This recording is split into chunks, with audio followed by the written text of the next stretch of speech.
내 마음의 신비에 새기게 하여 주옵소서. 선포된 말씀에 굴복당하게 하시고 선포된 말씀이 내 삶을 주관케 하시고 이끌고 나가게 하여 주옵소서.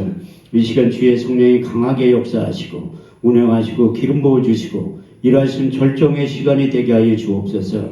땅의 시간과 하늘의 시간이 공존하게 하시고 땅의 사건과 반드시 하늘의 사건이 동시에 일어나게 하여 주옵소서. 이 세상과 하나님 나라를 앞당겨서 이 세상과 하나님 나라를 동시에 살아가게 하여 주옵소서. 우리의 예배를 받아 주옵소서. 예수님의 이름으로 기도합니다. 아멘. 할렐루야. 반갑습니다. 우리 서로 다 같이 인사하겠습니다. 주님이 자리에 계십니다. 다시 한번 하시면 좋은 일이 일어납니다. 저는 예배를 드릴 때마다 오늘은 하나님 나에게 어떤 은혜를 주실까 항상 기대치를 갖고 예배에 참석을 해요. 우리 주님께서 바울을 통해서 고린도서 6장 2절 말씀에 보면 보라 지금이 은혜 받을 만한 때요. 보라 지금이 구원의 날이라고 말씀하셨고 이사야 55장 6절에 7절 말씀을 보면 너희는 여호와를 만날 만한 때에 찾으라.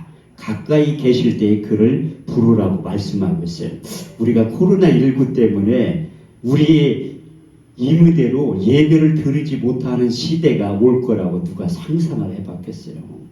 근데 저도 코로나19 때문에 상당히 피해를 받은 목사 중에 한 사람이에요. 그 처음에 코로나19가 발생했을 때 언론에서 떠들썩하게 나왔던 인천의 모 지역이 있었잖아요. 저도 그 중심에 있었는데 하나님 저를 가려운 거예요.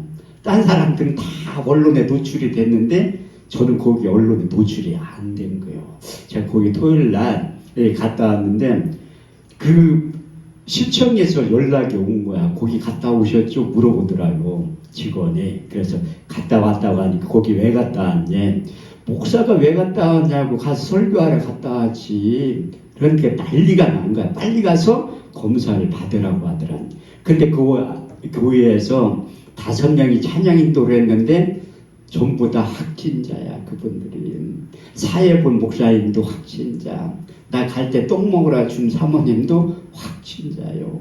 근데 하나님이 저에게 이 자가격리 14일 동안 하면서 성경을 일독을 하게 만든 거예요.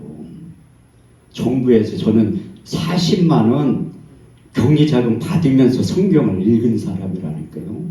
그래서 하나님이 참 예배되는 거 힘들면 그래서 우리 기도원에서도 수시로 와요. 심지어 무슨 경찰서에서 사복경찰도 오고 매일 와. 일주일에 2-3번씩. 그래서 내가 들어오라고 해도 안 들어와. 그래서 당신들이 이게 하는 게 정당한 일이냐 물어보니까 자기는 위에서 시켜서 하는 거래. 공무원이라. 나도 하나님 시켜서 매일 예배드리고 기도하고 찬양하는 게 내 직업이라고. 근데 목사님 숙식은 하지 마세요. 예배 드리는 건 내가 뭐라고 안 할 테니까. 그래 2달마다 이 담당자가 바뀐다니까요. 이 목사님들이랑 친해지면 그게 이제 정부에서 지시를 안 따를 게 비해 담당자가 바뀌어. 그때마다 내가 물어봐요. 전에 있던 사람 어디니까 다른 데로 갔대. 지역이 바뀌어져가지고. 그렇지만 이 세상 사람들이 이 교회와 기도원을 예배 못 드린다 할지라도 드리잖아요. 여기 아산 설아산 기도원은 한 번도 안 빼놓고 내가 예배 드린 거 안다니까. 내가 그래서 존경하는 거야. 이게 매일매일 예배 드리는 게 쉬운 것 같지만 저도 15년 동안 이게 단련이 됐잖아요. 우리 기도원도 처음 할 때 원목 목사님하고 밥해준 여자 전도사를 했는데 그분들이 6개월 만에 그만둔다고 하던데. 왜 그만둔다니까 예배 드리는 게 너무 힘들대. 아니 목사하고 전도사 사역자들이 예배 드리는 게 힘든다니까. 그런데 저도 이 예배에 집중하는 게 뭐 하루아침에 안 되더라고요. 처음 집회 다닐 때는 너무 힘든 거야. 그런데 저는 한 번도 안 빠져요. 예배 시간에 제가 사단법인 민족봉화운동본 총동단장 할 때 거기 회원들이 많잖아요. 목사님들이 강사로 와서 자기 설교만 하고 가. 내가 그래 총무 목사한테 그랬지. 그런 사람 세우지 말라고. 또 이 강사로 오기로 됐는데 펑크를 내. 그런 사람 제명시키라고 했어요. 이건 하나님과의 약속이라니까요. 그래서 저희 단체, 우리 기도원에도 코로나19 때 집회를 잡아놨는데 취소시키는 단체들이 많이 있더라고요. 코로나 끝나갈 무렵에 전화가 와, 집회 다 참석 못한다고. 내가 속으로 그래, 당신 같은 목사들하고는 집회 안 한다고 해요. 이게 하나님과의 약속이지 사람과의 약속도 지켜야 되는데, 그래서 저는 기도원에 갈 때마다 사람들이 많아도 열심히 하지만 적을수록 더 최선을 다해서 하는 거예요. 기도원은 많은 사람 살리기도 하지만 한 영혼을 살리기 위해서 기도원이 존재하는 거예요. 그래서 이 귀한 사역 보면 내가 아침에 사모님의 그 감정을 잠시 들었지만 저분은 진짜 하나님의 사람이다. 깜짝 놀란 거예요. 이 기도원 하는 거 저는 6년밖에 안 해봤잖아요. 기도원 사역은 많이 해봤지만 기도원 완전 6년 하면서 얼마나 힘든데. 그런데도 이게 마태복음 10장 36절에 보면 사람의 원수가 자기 집안 식구라고. 저도 기도원 하면서 신천지나 스님들에 대한 욕한 적 하나도 없어요. 동역자들이 욕하지. 아니 우리 기도원에 헌금 좀 해주면서 그런 얘기를 해야지. 훈수를 두려면 우리 기도원에 와서 뭐해라고. 아니 기도원 원장이 자기가 제일 잘 알지. 이 설화산 기도원에서 원장님하고 사모님이 제일 잘 알지. 누가 제일 잘 알아. 그런데 와가지고 아니 자기 목회는 똑바로 해. 내가 속으로 그래요. 그렇게 하면 아이고 기도원에 와서 사람이 있네 없네 그런 얘기하면 내가 솔직히 그 강사한테 얘기해. 아니 목사님 기도원에 사람 많으면 당신 같은 목사 부르냐고. 자체성이 하고 말지. 그럼 뭐 어쩌 안 불러요. 이게 하나님이 적은 일에 충성하야지 큰 일도 맡기는 거지. 다 큰 일들만 해. 우리 단체에 있는 목사님들도 제가 싫으면 가라고 해요. 단체 회원 많이 뽑지도 않지만 이게 기본기가 돼 있지 않는 사람들은 해봤자 무리를 일으키는 거예요. 우리가 이 기도원 섬기고 다른 교회 가서 집회할 때 한 영혼이라도 실족시키면 안 하는 게 낫은 거예요. 안 하는 게. 우리는 떠나서 가면 되지만 남아있는 분들이 이거 수습하려면 얼마나 힘든데.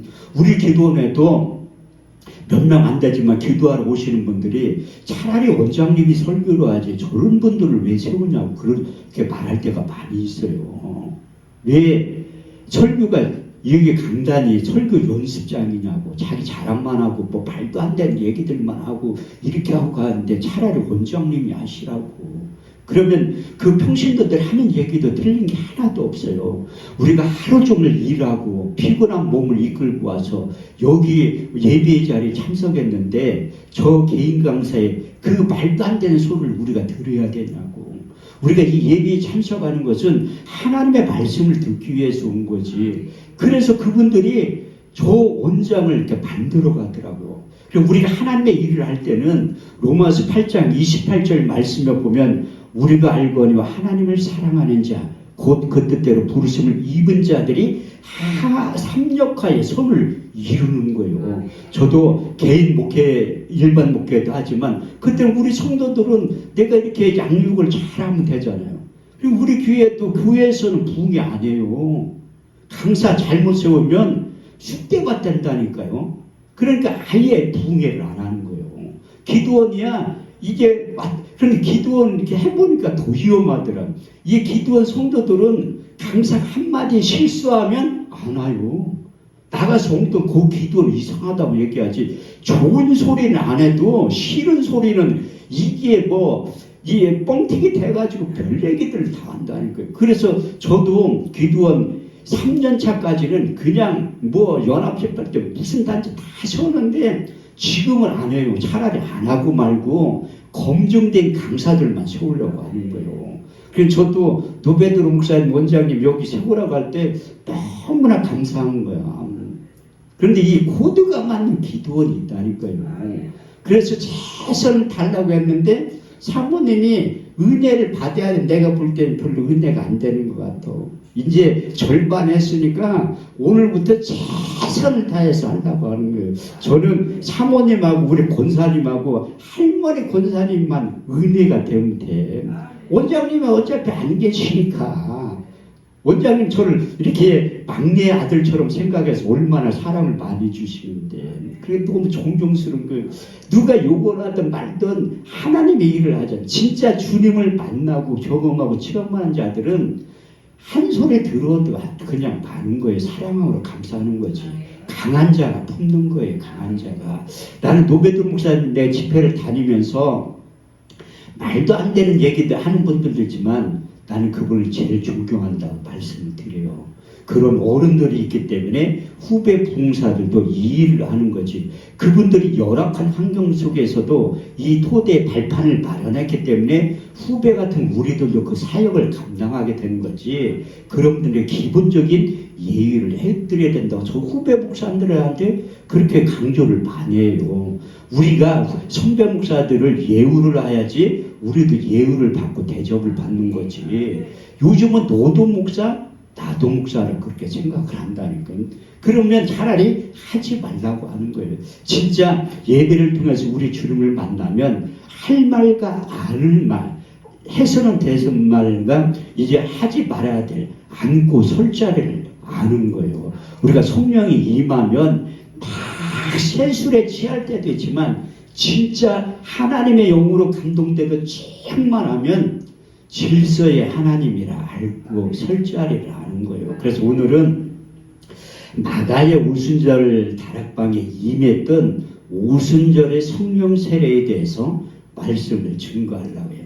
우리 인간들 하나님이 최초의 인간을 만들 때 창세기 1장과 2장에 보면 자세히 기록되어 있어요.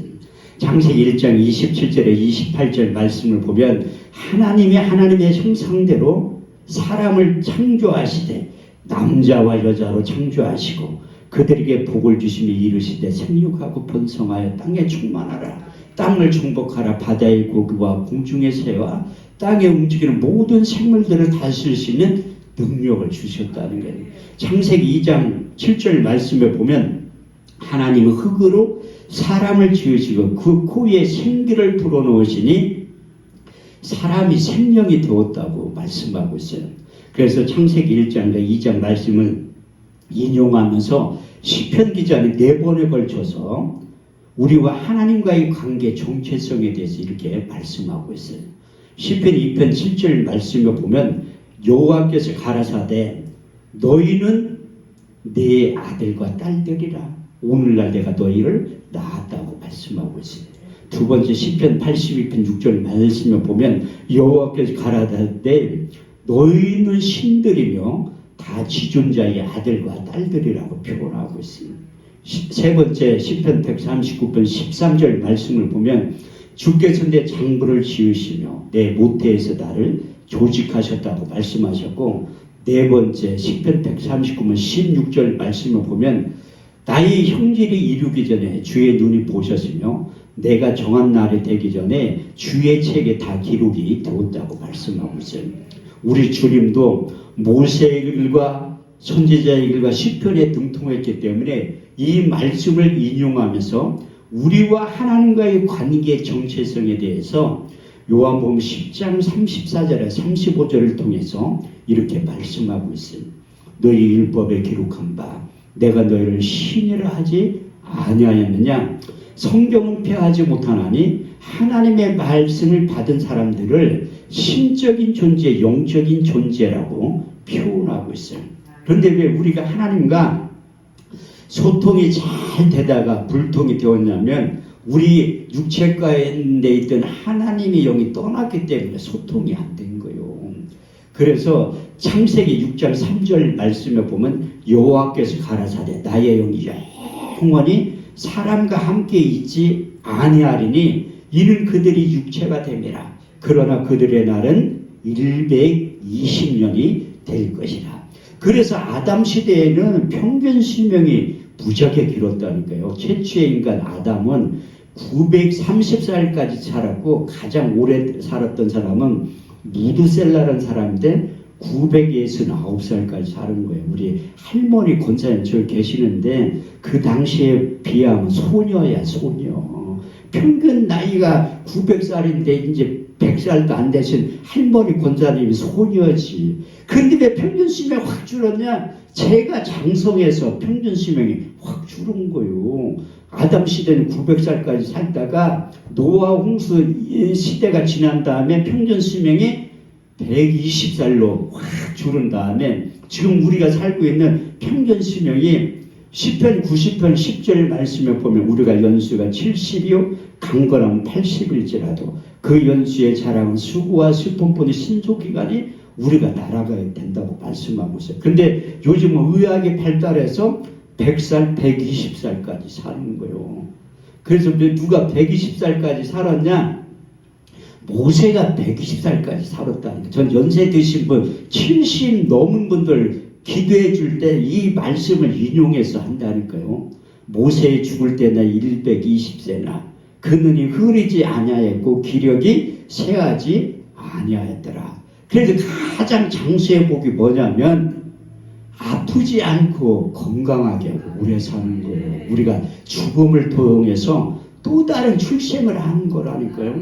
그래서 한 번 죽는 게 사랑에 정해졌다. 성경 히브리서 9장 27절 말씀에 보면 한 번 죽는 것은 사랑에 정하시는 것이요 그 이후에는 심판이 기다리고 있다고. 아니 믿음 좋은 사람들도 굉장히 오래 살다니 이 죽음이 또 다른 출생이라니까요. 우리가 예수를 통해서 우리 껍데기는 믿음의 결국 곧 영혼의 구원을 받는 거지 이제 육체는 그냥 흙으로 왔으니 흙으로 돌아가는 거예요. 이 땅에서 평생 살 것 같지만 저는 예언 기도를 안 하는 목사님인데 제가 여기서 예언을 하면 여기서 300년 뒤에 살 사람 하나도 없다니까. 이건 100% 맞는 거예요. 저는 예언할 때 100% 맞는 예언만 하지. 내 예언에 대해서 재밌는 얘기 한번 해드릴게요. 자기 독립문에 가면 그 현직 의사가 예언 기도를 해주는 사람이 있어요. 그 부동산 사무실에 모여가지고 예언 기도를. 내가 그분이 나를 와서 설교를 좀 해달라고 하더라. 설교를.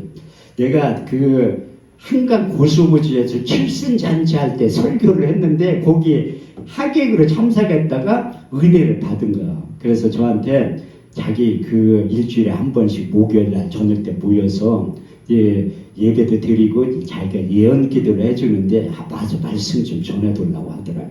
그래서 간 거죠. 그러니까 이게 현직 의사가 예언 기도를 하니까 사람들이 한 3, 40명 있더라고요.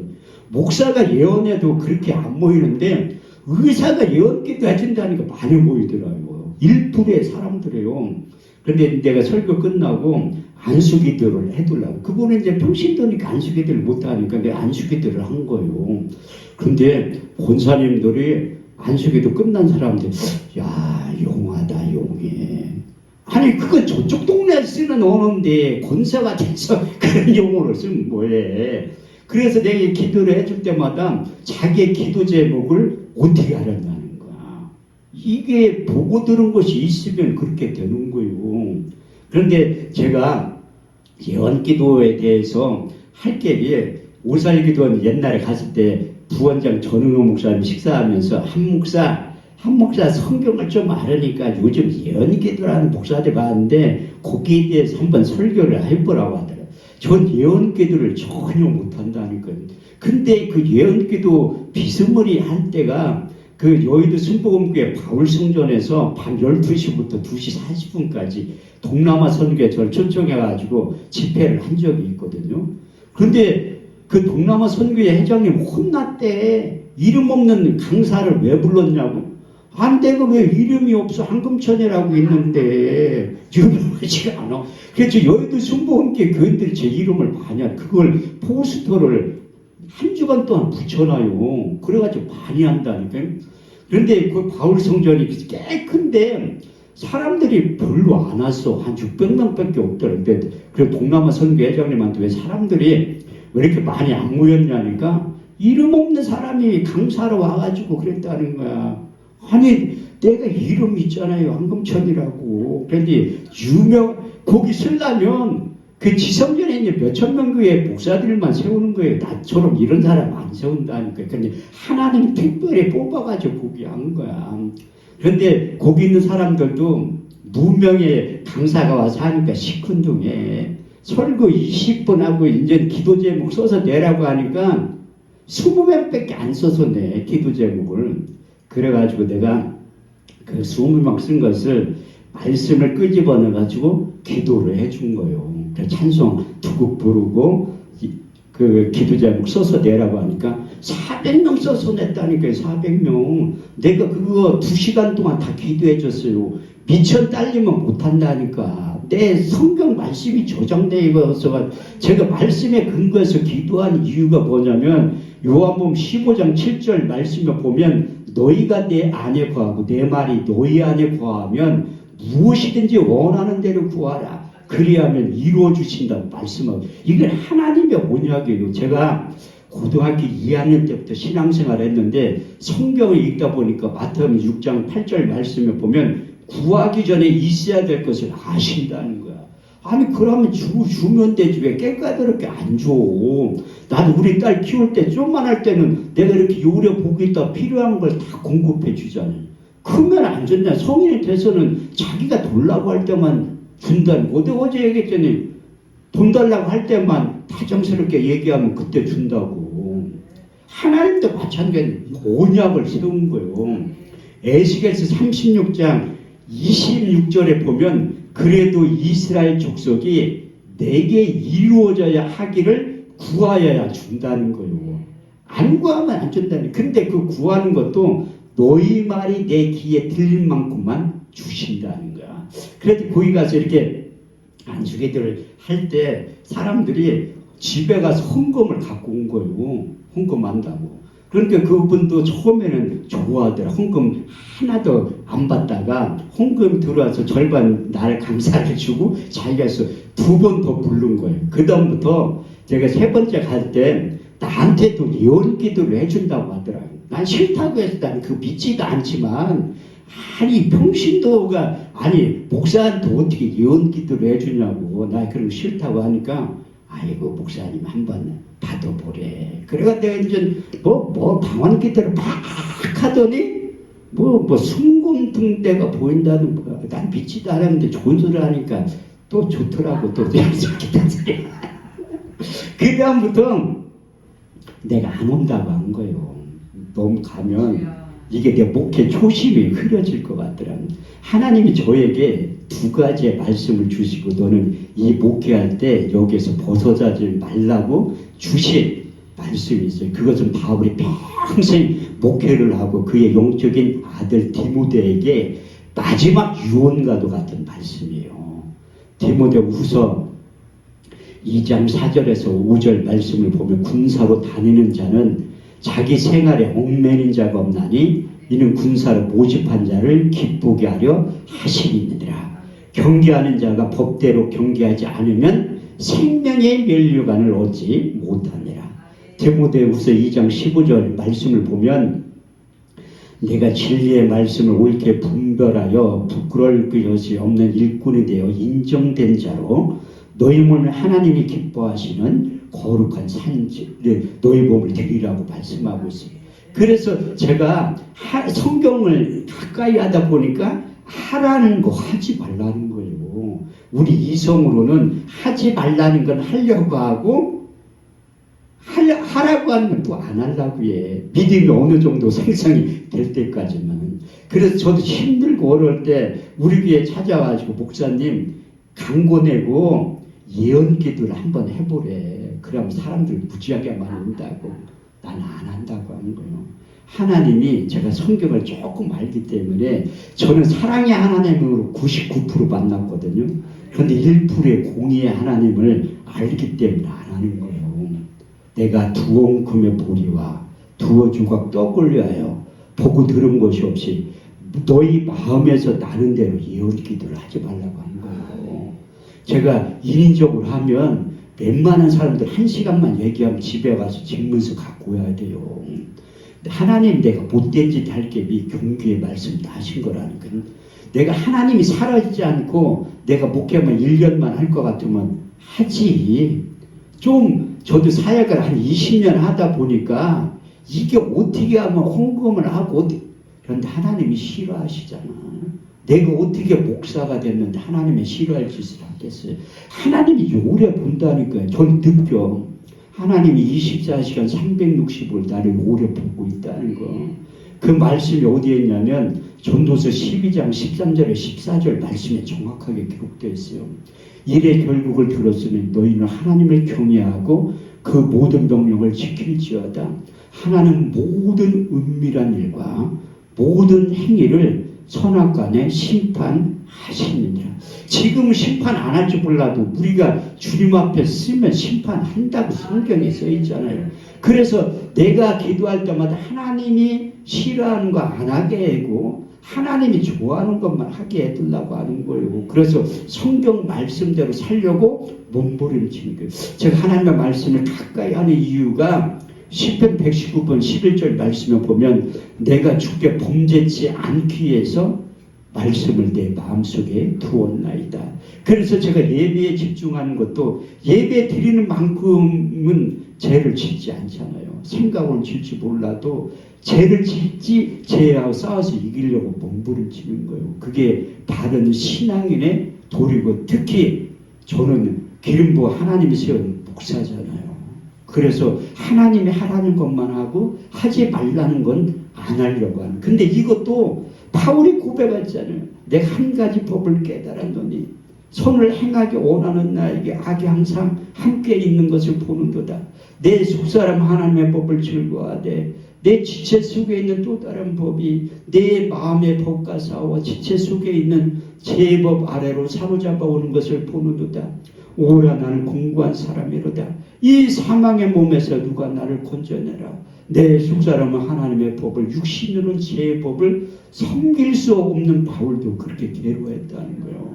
더 나아가 육신의 생각과 영의 생각이 있는데 로마서 8장 5절에서 9절 말씀을 보면 육신을 쫓는 자는 육신의 일을 영을 쫓는 자는 영의 일을 생각하나니 육신의 생각은 생명이요 육신의 생각은 사망이요 영의 생각은 생명과 평안이니라. 육신의 생각은 하나님과 원수가 되느니 이는 하나님의 법에 굴복지 아니할 뿐 아니라 할 수도 없느니라. 육신에 있는 자들은 하나님을 기쁘시게 할 수 없느니라. 만일 너희 가운데 하나님이 영에 거하시면 너희가 육신에 있지 않고 영에 있나니 누구든지 그리스도의 영이 없으면 그리스도의 사람이 아니라는 거예요. 그래서 바울이 성령을 쫓아 행하라. 그래야만 이 육체의 욕심을 이루지 아니하노니 육체의 소욕은 성령의 소욕을 거스리고 성령의 소욕은 육체의 소욕을 거스리하니 이 둘이 대적함으로 너희가 원하는 것을 하지 못하게 하는도다. 그래서 저도 하나님의 영으로 충만할 때는 하나님 일 할 때가 쉬워. 그런데 성령 충만하지 않으면 아이고 왜 이렇게 힘들어. 왜 이렇게 힘들어. 제가 젤 같으면 안 하잖아요. 근데 이게 주님의 일이고 하나님의 일이라 싫어도 좋아도 아는 거예요. 싫어도 좋아도 저는 솔직히 말씀드리면 반반이야. 하나님의 일 할 때 기쁜 마음으로 절반하고 절반은 그냥 하기 싫어도 억지로 하는 거야. 내일 같으면 안 해도 되는데 하나님의 일이고 주님의 일이니까 하는 거예요. 싫어도 좋아도 아는 거예요. 하나님의 일은. 그래서 하나님이 저에게 성경에 약속한 대로 성령을 내 육체까지 부어주신 거예요. 하나님의 영에 떠난 사람들은 하나님과 다른 생각과 행동을 하는 거예요. 그래서 하나님이 요엘 선지자를 통해서 요엘서 2장 28절에 29절 말씀을 통해서 내가 그 후에 내 신을 남종과 여종들에게 부어주리니 너희 장하녀들은 장래일을 말할 것이요 너희 젊은이들은 환상을 보고 너희 늙은이들은 꿈을 꾸리라. 그 위에 내가 내 영을 남종과 여종들에게 부어주신다고 약속하셨잖아요. 또 우리 주님께서도 이제 마지막 고별 설교할 때 보혜사 진리의 성령을 너에게 보내주실 것이다. 이 언약을 하신 거예요. 요한복음 14장 16절에 18절 말씀을 보면 내가 아버지께 구하겠으니 그가 또 다른 보혜사를 너희에게 주사 영원토록 너희와 함께 있게 하시니 저는 진리의 영이라. 이 세상은 능히 저를 받지 못하나니 이는 저를 보지도 못하고 알지도 못함이라. 그러나 너희는 저는 아는 저는 너희와 함께 거하시면 또 너희 속에 계시겠습니다. 내가 너희를 고와 같이 버려두지 아니하고 너희에게 다시 오겠다는 거예요. 두 번째 요한복음 14장 26절 말씀을 보면 보혜사 곧 아버지께로부터 너희에게 보내실 성령 그가 너희에게 모든 것을 가르치시고 내가 말한 모든 것을 생각나게 하실 것이라. 세 번째 요한복음 15장 26절 말씀을 보면 내가 아버지께로부터 너희에게 보낼 보혜사 곧 아버지께로부터 나오신 진리의 성령이 오실 때에 그가 나를 증거하실 것이다. 마지막 네 번째 요한복음 16장 7절 9절 말씀을 보면 내가 너에게 실상을 말하노니 내가 떠나가는 것이 너에게 유익이라. 가면 내가 보혜사를 너에게 보내리니 그가 와서 죄에 대하여 의에 대하여 심판에 대하여 이 세상을 책망하시리라. 죄에 대하면 너희가 나를 믿지 아니하며 의에 대하면 내가 아버지께로 가서 너희가 다시 나를 보지 못하며 심판에 대하면 이 세상 임금이 심판을 받았느니라. 그래서 네 번에 걸쳐서 영적인 설교를 하니까 제자들이 깨닫지 못하는 게 그 보혜사라는 게 헬라 원문에 보면 파라클레토스 변호자, 이로자, 옆에서 돕는 섬기는 자를 이렇게 표현하는 그분이 오셔야지만 우리가 신앙생활 잘 할 수 있도록 도와주신다는 거예요.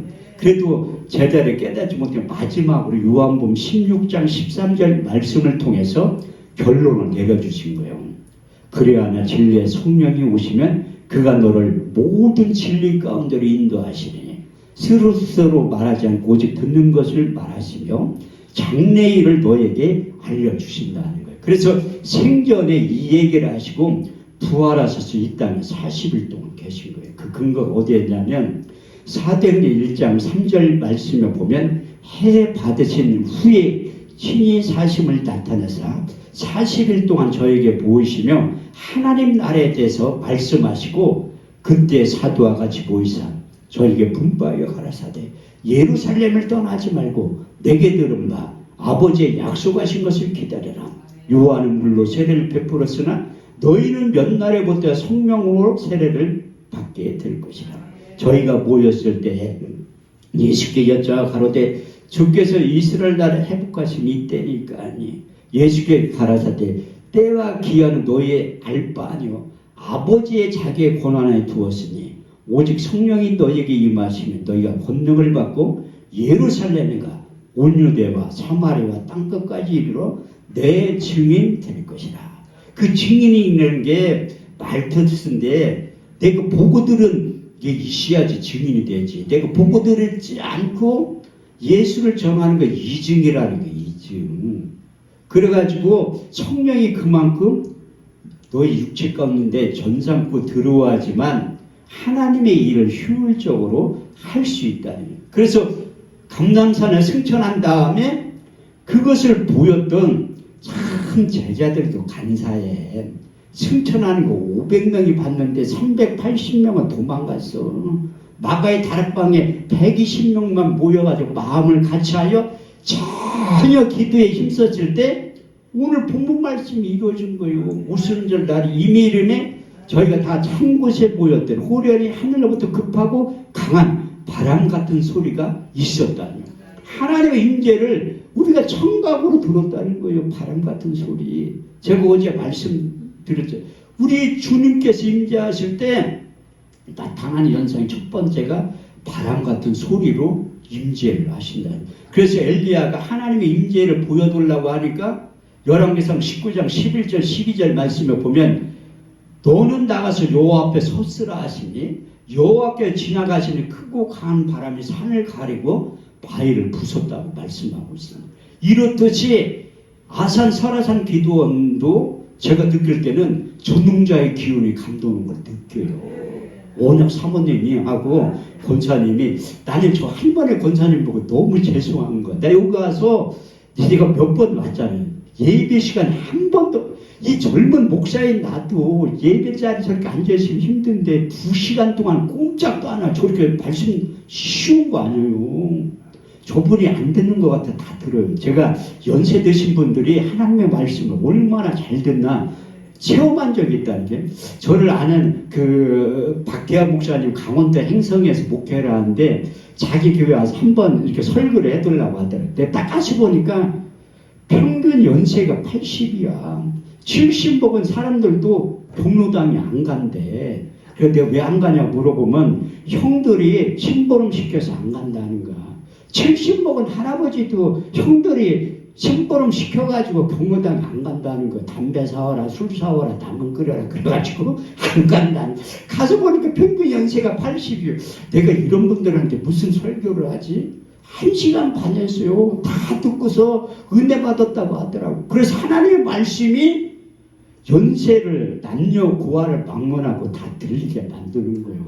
난 저 할머니 권사님이 내가 그래 눈 똑바로 쳐다보고 설교하는 거예요. 왜? 다 듣는다는 거예요. 하나님의 말씀은. 근데 두 번째로 나타난 하나님의 임재를 눈으로 보았다는 거예요. 불의 혀같이 갈라지는 것이 보여 각 사람 위에 임한 모습을 봤다는 거예요. 그래서 이게 참 하나님의 임재, 성령의 기름 부음 임할 때, 그래 여기서 이게 안목이 열린 분들은 보인다니까 하나님께서 이제 불같이 바람같이 역사하고 있다는 거예요. 그런데 불하면 하나님의 임재를 뜻하는 거예요. 그 불이 언제 하나님이 등장했냐면 출애굽기 3장 2절 말씀에 보면 떨기나무 불꽃 가운데서 여호와의 사자가 나타나시니라. 떨기나무에 불이 붙었으면 그 불이 사라지지 않았다고 말씀하고 있어요. 출애굽기 19장 18절 말씀에도 시내산에 연기가 자욱하니 그 불 가운데서 강림하시네. 저도 시내산 가봤지만 나무도 하나도 없어요. 돌만 있고 거기에 연기가 자욱했다는 거야. 그 불 가운데서 하나님이 불 안에서 임재를 하시는 거예요. 솔로몬 성전을 다 짓고 난 다음에 기도할 때 불이 떨어졌다는 거예요. 저는 사모님이 기도할 때 불이 떨어지는 것을 보고 싶은 거야. 내가 노베드로 목사님이나 사모님 할 때 내가 시간 나면 몰래 살짝 올라오고 해. 소방차 오나 하는데 내가 궁금해가지고 사모님이 설교할 때 난 소방차 온다고 생각하는 거예요. 왜? 불이 떨어지면 안 믿는 사람들이 신고한다니까요. 불났다고. 그런 사건이 오관성 목사님이 젊었을 때 한참 부흥에 다니실 때 소방차가 왔대요. 실제로. 불을 토하는 설교를 하니까 그 교회가 불이 다 붙는 줄 알았대. 그래서 사람들이 신고했다는 거예요. 오관성 목사님의 하나님이. 근데 저도 설교할 때 소방차 오기를 항상 기대해. 그런데 한 번도 안 오더라고요. 근데 사모님이 설교하면 올 것 같아.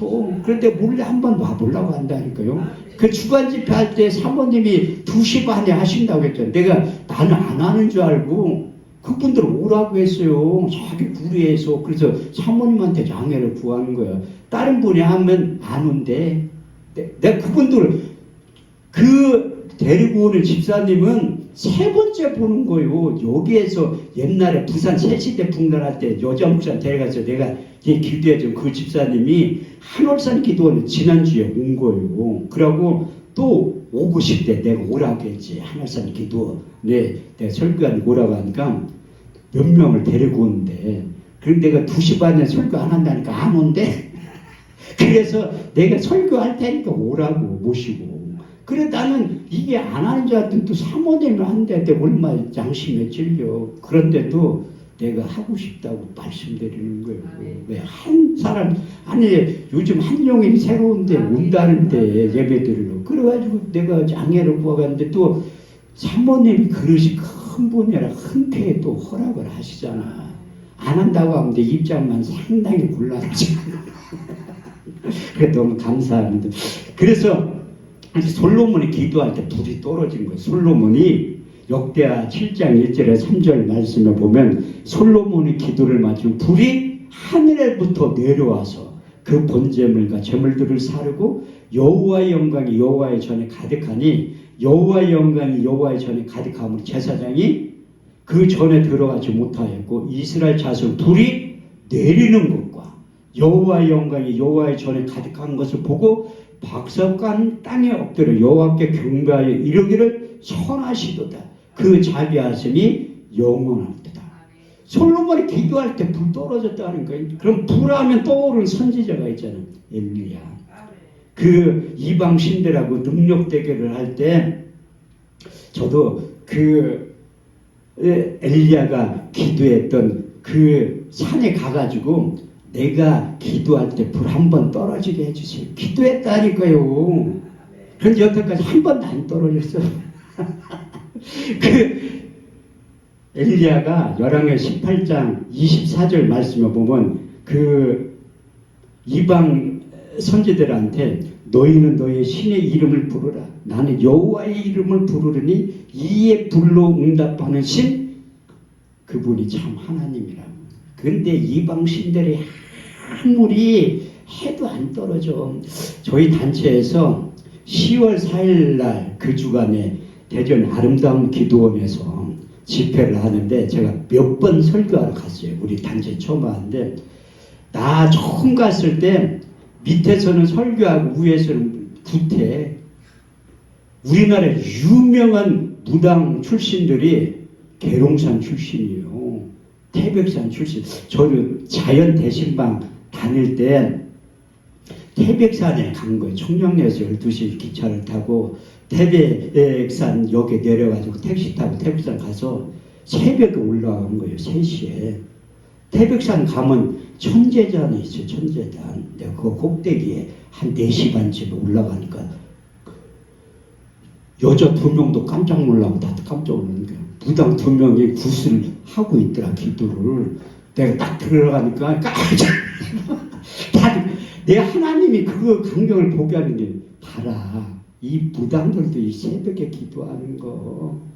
그래서 제가 왜 그 대전 아름다운 기도에서 그 집에 내가 그 전도한 때 그 굿땅이 많이 없어졌는데 4개가 남아 있어요. 내가 김대성 목사님 그 기도원에 힘을 실어주려고 집회를 하는 거래. 그때는 기도 많이 하는 강사를 세우려고 해. 특히 김용수 목사님 이런 분들 어제 왔던 정재영 씨 이런 사람들을 세워야지. 설교 잘하고 못하고는 둘째고 기도를 많이 해서 그 땅을 무너뜨리려고 한다니까요. 내가 이게 유튜브 나가면 무당들이 항의할 줄은 몰라도 또 그런 거 무수할 필요도 없잖아. 아니 엘리야도 그 850 아니 무당 850명 있다고 해봐요. 몇만원 강사는 주눅 확 뜬다니까. 나는 하나도 주눅이 안 들어. 왜 안 드냐면 나는 하나님이 나와 함께 하신다는 걸 신학교 1학년 때 느낀 거예요. 우리 고모가 유명한 무당이야. 엄마가 죽기 전에 병원에서 못 커진다니까 내 집으로 데려간 거야. 대전에 비례동에. 그러니까 내가 얘기를 했지. 고모가 찾아올 것 같은 예감이 들더라고. 이게 무당들은 돈 냄새를 귀신같이 맡는 거예요. 왜? 귀신의 지배를 받으니까. 만약에 누나 잘 들으라고 고모가 와서 여기서 구슬한다고 하면 큰일 날 거라고. 이 귀신은 부르는 건 쉬운데 쫓아내기는 무지하게 힘들다고 얘기했거든요. 근데 고모가 찾아왔대. 엄마하고 얘기하면서 구슬하기로 결정을 했다는 거야. 그러면서 박수무당 2명하고 셋이 왔는데 나한테 전화가 온 거야. 그럼 전화가 빨리 그때 신학교 1학년 때요. 내가 판교에서 택시 타고 왔어요. 그때 돈 12만 원 주고. 얼마나 큰데 30년도 넘었어요. 근데 택시 타고 내려왔는데 못 들어가거든요. 그러니까 누나가 말린 거야. 경찰이 올 때까지 기다리라고. 그 박수무당 2명하고 고모가 있는데 나 보고 그거 구타하려고 사왔던 거 물건 놓고 도망갔어요. 나는 그때 내 안에서 하나님이 함께 하신다. 그때 이제 믿는 자들 5가지가 있잖아요. 믿는 자들의 이런 표적에 따른 저희가 내 이름으로 귀신을 쫓아내라. 그런데 이 귀신 쫓는 게 쉬운 게 아니더라. 자꾸 교육을 내가 귀신 쫓는 거에 대해서 한 번 개망신을 당한 적이 있어요. 이론만 알았지 뭐 뼈만의 목자가 뭐를 알아. 인천에 있는 모 교회에서 부흥회를 하는데 3박 4일 동안 저를 섬겨주셨던 이쁘게 생긴 30대 초반의 집사님이 호텔하고 왔다 피가 호텔도 잡아주고 뭐 다 해준 거예요. 그런데 수요일 날 저녁에 그 담임 목사님이 수고했으니까 안수기도 좀 해주라고 하더라고요. 그래서 내가 인천에 좋은 호텔에서 묵었기 때문에 집사람한테 오라고 하는 건데 호텔에서 나 혼자만 자는 게 미안해가지고 저녁 예배 끝나면 설교 끝나고 와. 내가 호텔에서 재워줄 테니까. 그래서 프론트에 키를 맡기고 왔거든요. 그래서 집사람이 설교 끝나고 10시쯤에 전화가 왔더라고. 도착했다고. 근데 안수하는 순간 뒤집어진 거예요. 그 집사님이. 떼굴떼굴 굴러던 거 혓바닥 나. 난 그런 걸 처음 봤잖아. 내가 놀래가지고. 담임 목사님도 놀래가지고 이게 뭐니? 아니 난 그렇게 이쁘고 얌전하게 생긴 집사람이 그런 행동을 하는 건 처음 봤잖아. 얼마나 놀랬겠어요. 집사람 빨리 오라고 전화가 와. 내가 아무리 예수의 이름으로 명하노니 나가라. 놀라가 나 때리려고 하는데. 근데 뭔가 한 가지 빠진 것 같아. 곰곰이 생각해보니까 나사렛이 빠졌어. 나사렛 예수 그리스도의 이름으로 명하노니 나가라. 안 나가. 4시까지 담임 목사님하고 붙잡고 실격했는데 4시 되니까 나가긴 나가더라고. 내가 택시 타고 호텔 가니까 집사람이 잠도 안 자고 있다가 이러려고 나 불렀어? 이러려고 불렀어. 그 다음부터 절대 안 따라다녀요. 근데 개망신을 당한 다음에 귀신 쫓는 거에 대해 내가 곰곰이 생각을 해본 거예요.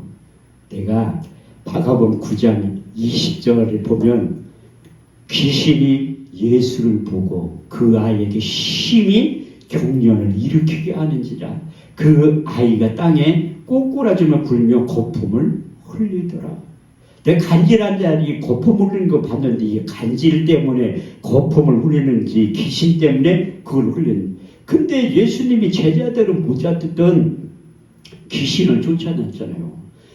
예수님이 귀신에게 이르시되 덩어리 되고 귀먹은 귀신아 그 아이에서 나가고 다시는 들어오지 말라 하시니 귀신이 그 아이의 큰 소리를 지르며 땅에 꼬꾸라지게 하는 거예요. 그 악한 영이 떠나갈 때도 그렇게 꼬꾸라지고 눈이 확 돌아가고 혀가 확 나오고 거품 흐르는 그 복이 있더라고요.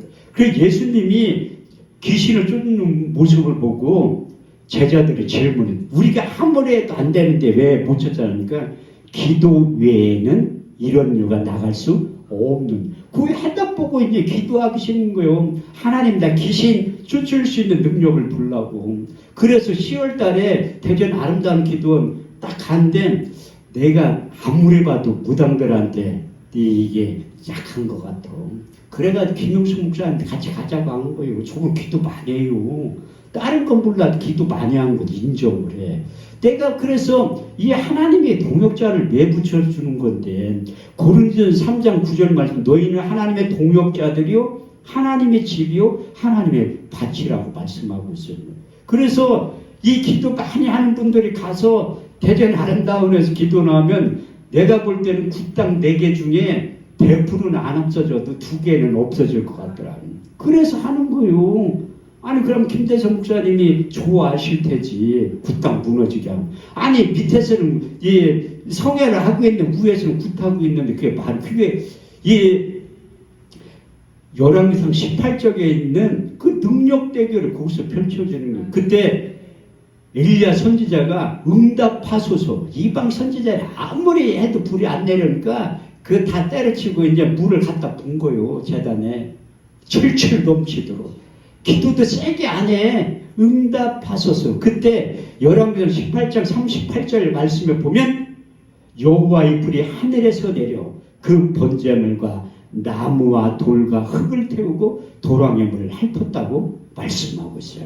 이렇듯이 하나님의 임재를 솔로몬의 하나님, 엘리야의 하나님, 한금천 목사의 하나님이라. 그래서 저는 아무리 이 땅에 무당들이 많다 할지라도 기도의 사람, 하나님의 사람 한 사람을 통해서 내 안에 하나님께서 함께 하시면 귀신이 예수를 보고 벌벌 떨었던 것처럼 그들이 우리를 보고 벌벌 떨고 이게 나가게 하는 거. 그래서 제자들 부른 다음에 그 의사 면도 줬지만 또 한 가지를 준 거예요. 능력을. 더러운 귀신을 쫓아낼 수 있는 능력을 준 거예요. 아까 내 사모님 간증을 들으면서 귀신 들린 사람들이 이렇게 많구나 또 느낀 거예요. 그래서 하나님 앞에 귀신을 쫓아낼 수 있는 능력도 달라고 하는데 여기 와서 또 은혜 받고 가는 거예요. 사모님 그렇게 이게 기도하면 나는 그 3% 부족한 사람이라고 표현하거든요. 그런 사람들이 쉽게 얘기하면 귀신 들린 사람들이지. 근데 그런 걸 인정을 안 해. 요즘 신경정신과 가면 젊은 애들이 얼마나 많은데요. 그게 귀신 의사들은 인정을 안 하지. 뭐 전두엽이 잘못해가지고 그런 얘기는 하는 거지. 아 의사도 자기가 어떻게 알아. 영적인 세계를 모르는데 의학 공부만 한 사람이지. 그런 건 특히 기도원 사역자들이 쫓아내줘야 돼요. 그래서 저는 여기 와서 은혜 받은 게 사모님 간증을 듣고 나도 이제 귀신 쫓는 일에 전념을 해야 되겠다. 그런데 더 잘 알아. 귀신이 약한지 강한지 더 잘한다니까요. 그래서 기도 외에는 없으니까 내가 기도를 더 많이 해야 되겠다. 여기 와서 저도 은혜 받는 게 평신도들이 저렇게 기도를 많이 하는구나. 내 초라한 모습을 또 본 거야. 강사가 와가지고 잠만 처자빠져하고 그래서 내 느끼는 거라니까. 나도 기도를 더 많이 해야 되겠다. 그렇게 생각을 합니다. 근데 세례 요한도 이제 그분이 오시면 예수님이 오시면 이제 불이 떨어진다고 얘기를 한 거예요. 마태복음 3장 11절에 12절 말씀에 보면 나는 너희를 희귀하기 위해서 물로 세례를 베풀거니와 나보다 능력이 많으신 자가 오시나니 나는 그의 신을 들기도 감당치 못하겠느냐. 그는 성령과 불로 너에게 세례를 주실 것이요 손에 키를 잡고 자기의 타작마당을 정하게 하사 알곡은 모아 곳간에 들이고 쭉정이는 꼴지지 않는 불에 태우신다고 말씀하고 있습니다. 누가복음 12장 45절 말씀을 보면 우리 주님께서 내가 불을 던지러 오셨다고 말씀하고 있어요. 그런데 우리 주님께서 불을 던지는 것도 우리가 예수님을 잘 믿으면 그 사역을 할 수 있다는 거예요. 요한복음 14장 12절 말씀을 보면 내가 진실로 너에게 이르노니 나를 믿는 자는 나의 하나님을 저도할 것이요 또한 이보다 큰 것도 아니니 이는 내가 아버지께로 가미니라. 그래서 마가의 오순절 다락방에 성령이 임할 때 바람 같은 소리 청각으로 들렸고 불의 혀같이 갈라지는 것이 각 사람 위에 임하는 그 눈으로 보듯 시각으로 봤다는 거예요. 마지막 세 번째 이게 더 중요한 거예요. 저희가 다 성령의 충만을 받고 성령이 말하게 하심을 따라 다른 언어로 말하길 시작하니라. 그래서 성령이 임하면 우리의 혀를 장악하는 거예요. 야고보서 3장 8절 말씀에 보면 혀는 능히 들릴 사람이 없나니 쉬지 아니하는 악이요 죽이는 독이 가득한 거라고 말씀하고 있어요. 그래서 그때 처음으로 방언의 은사가 나타나기 시작하는 거예요. 우리 주님도 방언 기도에 대해서 설명을 안 했어요. 승천하기 직전에 믿는 자들의 따른 표적 5가지 중에 새 방언을 말하게 할 것이다. 근데 구약 시대에는 방언에 대한 내용이 한 군데밖에 없어요. 왜? 방언을 말하는 사람들이 한 명도 없었기 때문에 그래요.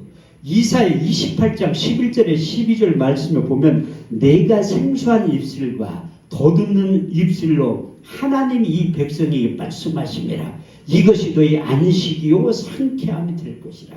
그래서 우리가 방언 기도를 많이 하면 내 속이 시원해지는 이유가 성경이 다 기록되어 있는 거예요. 근데 왜 우리가 하나님과 그 한 가지 언어밖에 없잖아요. 한 가지 언어. 그 아담 시대에는 언어가 하나이요 구음이 하나였다고 창세기 11장 1절에 정확하게 쓰여있다는 거예요. 그런데 사람들이 교만해져서 하나님과 높이 바벨탑을 쌓을 때 하나님이 그들의 언어를 혼잡하게 만든 거예요. 지금 언어가 수백 개가 되는데 저도 사우스 아프리카 짐바브웨 갔을 때 공식적인 언어가 11개래. 여기에서 제가 한국말로 설교하면 선교사를 영어로 하고 그들의 언어를 하고 자기들끼리 또 통역을 또 하더라고.